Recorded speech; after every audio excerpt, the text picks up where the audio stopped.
Mga boss, magandang hapon. Tayo ay mag-aalay ng set ng TMX 155 mga boss. So ito yung gagawin natin.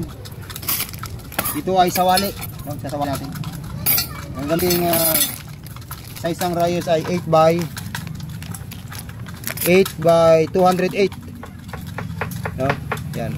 Tapos ito boss yung standard na pag-alay ng rayos. Ganito yung itsura. Mapasin nyo ganyan. Yan, ganyan na yung itsura niya. So ngayon sawali. Bali ang pasok natin ay magmula dito sa labas. Yung pagpapasok ng rayos, ha. Yan, magmula dito. Kasi yung ito salitan, isang pa ganon. Yung standard, ha. Yan. Yan. At isang pa ganyan. Yan yung standard katulad dito sa pag-alay. Kung mapapansin nyo, yung isang rayos magmula sa labas papasok, yung isa naman magmula dito sa loob papalabas. Ibig sabihin salitan. Parang ganun, salitan, ha, salitan. Galing sa labas, ito naman galing sa loob papalabas.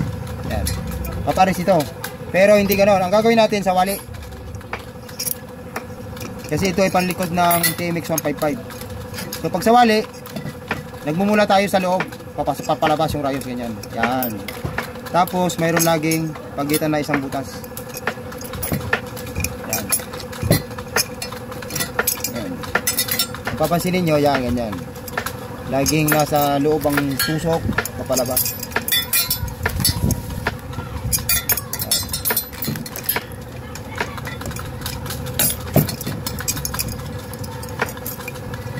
At meron siyang bakanting isang butas, bakante.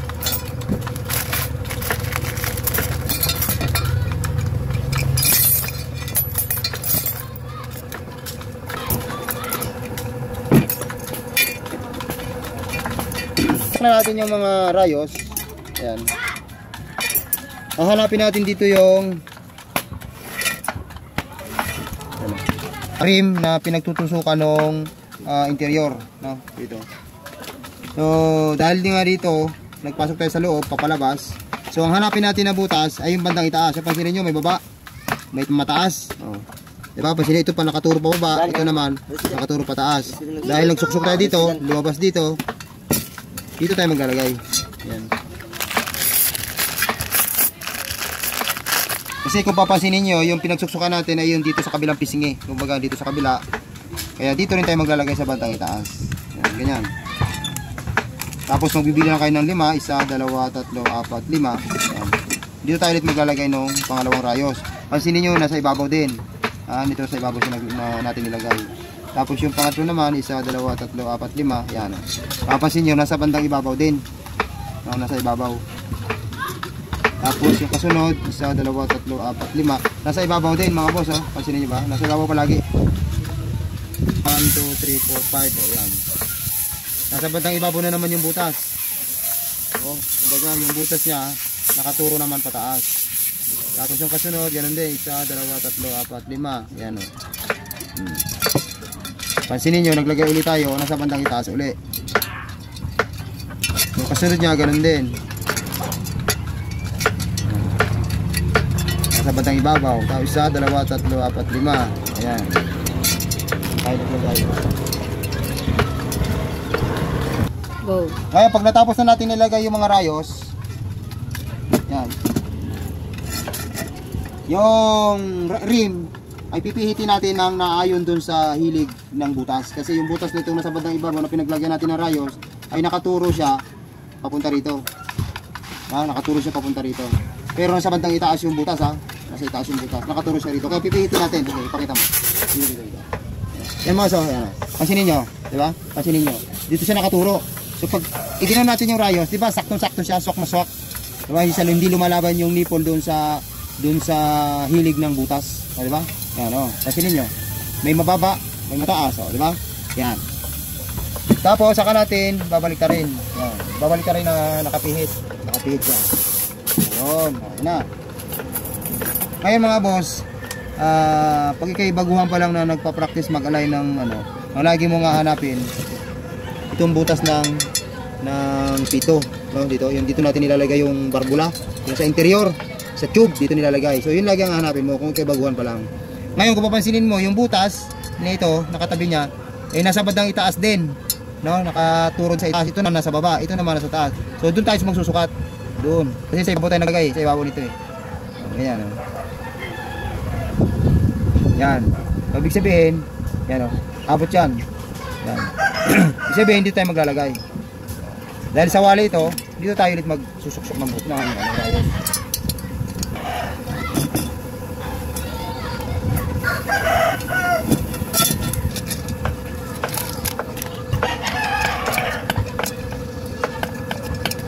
Yan. Tapos ang kasunod ulit doon. May pagitan ulit na isa, ang kasunod ulit dito sa anong butas dito. Basta lagi siya may pagitan na isa. Tapos dito tayo ulit maglalagay. Kung papansinin nyo, dito nakatusok sa may butas na malapit sa pito, nasa bandang itaas. Magbibilang kayo ng 5. 1, 2, 3, 4, 5. O, 5 uli. Siyempre dito tayo maglalagay. So laging 5. Magmula doon sa pinagsuksukan natin ng rayos.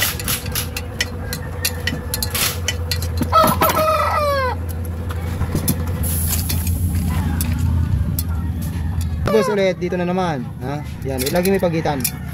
Na isa. Yan.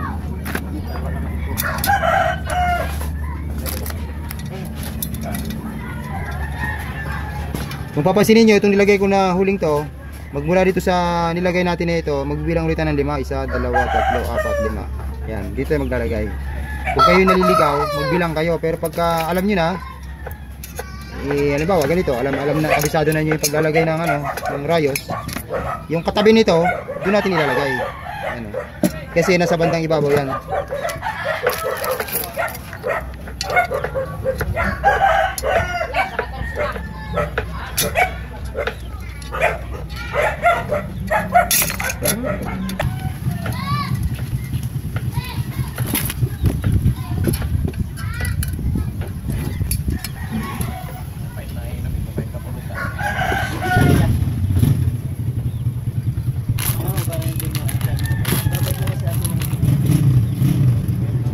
Masakit sa ilong yung tubig, ano? Napasobra yata yung lagay nila ng chlorine. Hindi ba nila nilalagay ng chlorine? Panlinis. Kaya pala Makati. Makati nga. Yung panlinis kasi. Makati. Chlorine yun. Chlorine at saka yung Pag una-una, pag mo, hindi na Makati. Oo. Pero pag pag matagal na, kunyari, ilang ka na doon, ilang oras na yan, Makati ka doon. Oh, yan boss, tapos na tayo sa pagsiset ng una nating rayos. Yung iba kasi, ang ginagawa lahat yan, sinusuksukan na yan. Ito kasi itong tutorial natin na to ay para dun sa mga baguhan para hindi siya malito. Para hindi malito yung mga baguhan. So ngayon, dahil sa wali ito, pansinin nyo, lagi na sa labas. Magmumula tayo ulit sa loob. Laging paloob pag sa wali. Paano yan, may bara? Yan. Yan. Kapag nalagay na ulit ng kasunod, ay yan, dito ulit. Yan, dito ulit. Hanapin nyo lang yung magsasawali. Yan, tulad yan. Yan, hindi naman pwedeng pag ganoon. Aayon na yan. Siyempre, hanapin mo ulit yung kaya sawali. Hanapin mo ulit yung pagkakasawali niya. So dahil dito nakaturo ulit, turo mo. Yan, pansinin nyo mga boss. So, nakaturo siya sa ibabaw. Kasi pinaglagyan natin, bandang pisngi din ng buwan na nasa ibabaw. Kaya dito rin tayo maglalagay sa ibabaw. Pansinin nyo. Yan, yan tayo maglalagay. Para lang.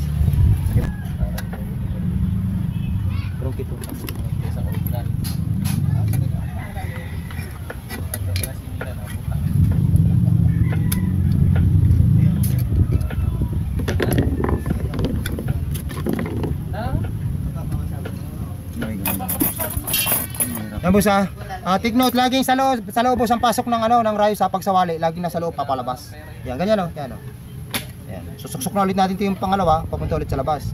Ganoon din ito, susuk papalabas.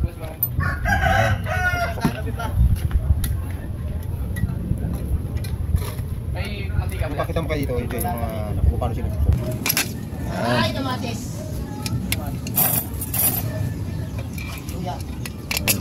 Yan. Laging ang tusok paloob, papunta sa labas. Pag medyo masikip at nakaharang yung butas, bali gaganyan lang po sa ito, tulad to, gaganyan nyo lang para lang makalabas. Yan, yan, sige, suksok mo isa para makita nila. Yan, ganito boss, ganito, yan o, yan o. Tingnan mo itong butas ha. Yan o, yan, ganyan lang, pipigain nyo lang. Yan. Yan o, ito, tulad to, yan o. Yan, yan. Huwag tayo maglalagay dito ha, dapat nasa loob. Ganun, no? Yan. Yan, ganun. Siyang wali.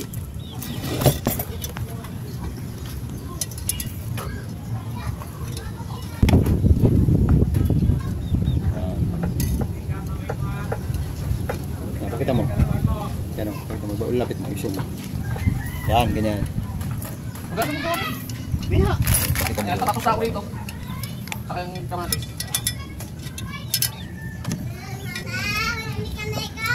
Magugas. Grasa.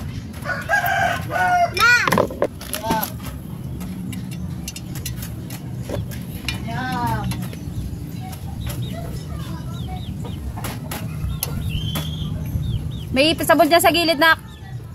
Rika, may sabon sa gilid. Ayan, dyan.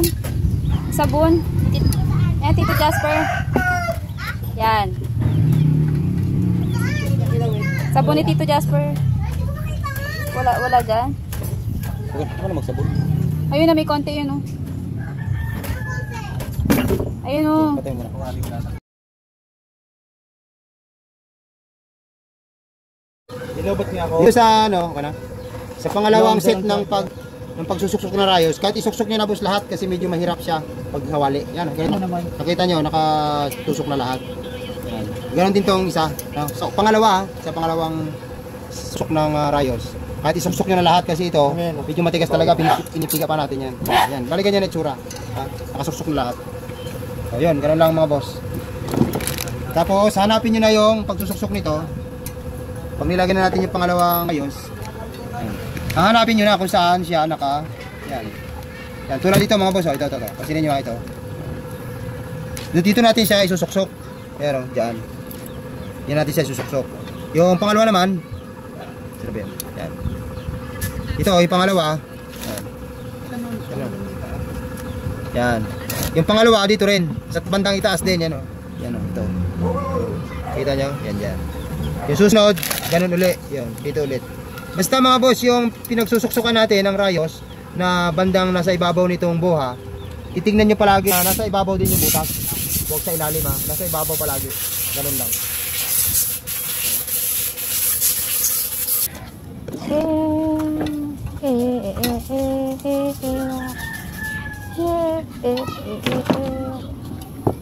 Problemado si James kanina eh. Sabi niya kahit di na mabalik yung pera ko, basta ng lisensya ko lang may balik. Sabi ko, kung dito yun, di yung mawawala. Hindi, sinabit niya sa motor. Sinabit sa motor, umalis na. Sabi niya, tite, tandang-tanda ko, nilagay ko talaga sa bag ko.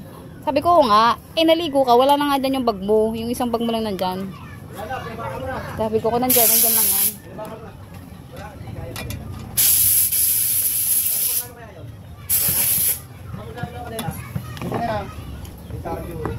Masaya ba yun? 380. 120 lang. Haba. Dito kasi ano, yung tanggal. Wala, hindi na po pwede yan. Hindi mo pwede yan.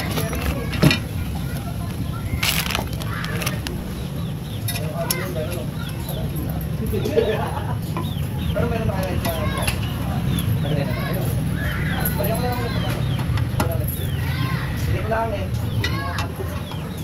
pag sa standard to. Ito yung standard na pag-align ng rayos, no? Yan, sorry. Ito naman, ito yung sa wali. Malimit ginagamit ito sa mga pan-tricycle. Ito naman, pan-single na. Yan ang pinagkaiba. Standard, saka ito yung sa wali. Yan lang. So, ano na natin. Wala din yan.